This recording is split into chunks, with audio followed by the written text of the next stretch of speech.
Bonjour. Depuis plusieurs années, je consacre une bonne partie de mon activité à la formation. En tant qu'énergéticien et géobiologue, mon approche est basée sur le concret. La vraie vie est ici et maintenant. Géo, préfixe indiquant le rapport avec la Terre, biologie, ensemble de toutes les sciences qui étudient les espèces vivantes et les lois de la vie. En résumé, l'influence de l'environnement vivant sur la matière. Observons l'histoire de la Terre. La matière s'est créée. La vie prend forme et évolue en se complexifiant. Trois genres se développent, le minéral, le végétal et l'animal. Ils constituent un écosystème équilibré qui survit à de nombreux bouleversements cosmiques et telluriques. Dans la nature, le plus fort ou le mieux adapté à son environnement survit, se reproduit et assure la pérennité de l'espèce. Il y a les proies, les prédateurs et les recycleurs. Ils consomment uniquement la ressource dont ils ont besoin et maintiennent ainsi l'équilibre. Une forme de vie apparaît, les humains. Ils semblent à part. Mais pourquoi cette différence? D'où vient-elle? Aurions-nous un rôle différent à jouer? Quand on intègre l'humain dans l'équation, c'est comme si tout avait été posé pour l'aider sur son chemin d'évolution. Le monde animal lui procure nourriture, habillement, décoration, outils, compagnie. Le monde végétal lui procure nourriture, une protection, des matériaux de construction, des sources d'énergie, une façon de se soigner. Et le monde minéral lui procure un sol pour se déplacer, des matériaux de construction, du minerai, une façon de se soigner, mais pas que, et on y reviendra. Plaçons la Terre dans l'univers.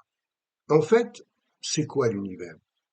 De prime abord, il semble constitué de matière, elle-même constituée d'atomes, constituée de noyaux et d'électrons qui tournent autour. C'est de l'énergie. La science définit aujourd'hui la matière comme de l'énergie densifiée, coagulée. Elle se mesure par une vibration. La technologie nous permet de mesurer l'existant que l'on ne peut percevoir avec nos sens humains.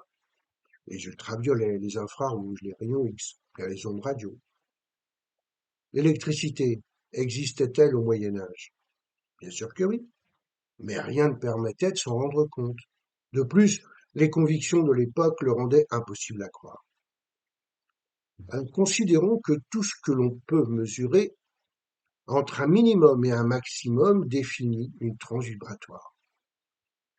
Existerait-il d'autres tranches vibratoires? L'univers pourrait-il être composé d'autres énergies que nous ne sommes pas encore en capacité technologique de percevoir? Que sommes-nous prêts à accepter maintenant comme concept qui ne heurte pas nos croyances? La conscience. S'il est possible de ne plus en avoir, c'est qu'elle existe. Mais elle est où? L'esprit, c'est pareil. Le perdre conduit à une forme de folie. L'âme, croyez-vous que l'on puisse la vendre? Certains le pensent. Le mental, comment expliquer l'effet placebo qui est une guérison par une croyance? Tout cela existe bien, et pourtant n'est pas dans notre dimension de matière. L'intuition, d'où vient-elle? Comment se fait-il que le stress, qui est une émotion, puisse conduire à une pathologie telle qu'un ulcère, par exemple? Quel est le lien?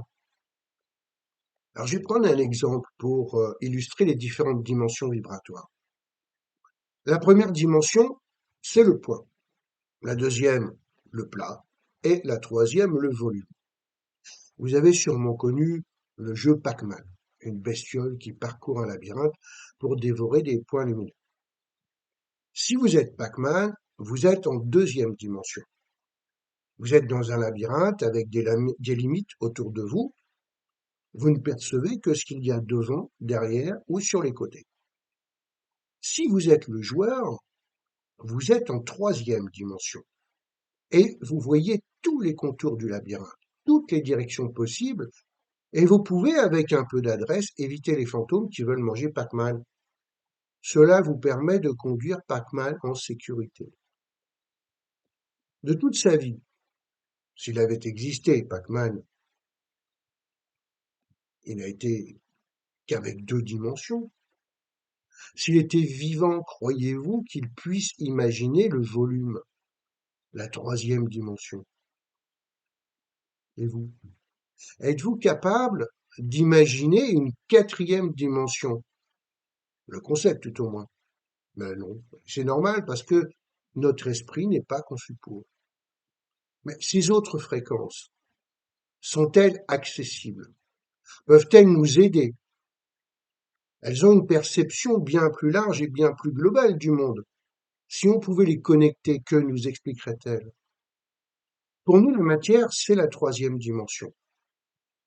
La plupart des intervenants dans le monde de l'énergétique ou de la spiritualité s'accordent à penser que nous existons sur différents plans en même temps, dans d'autres tranches vibratoires. Si nous acceptons que nous sommes multidimensionnels, tout peut alors s'expliquer.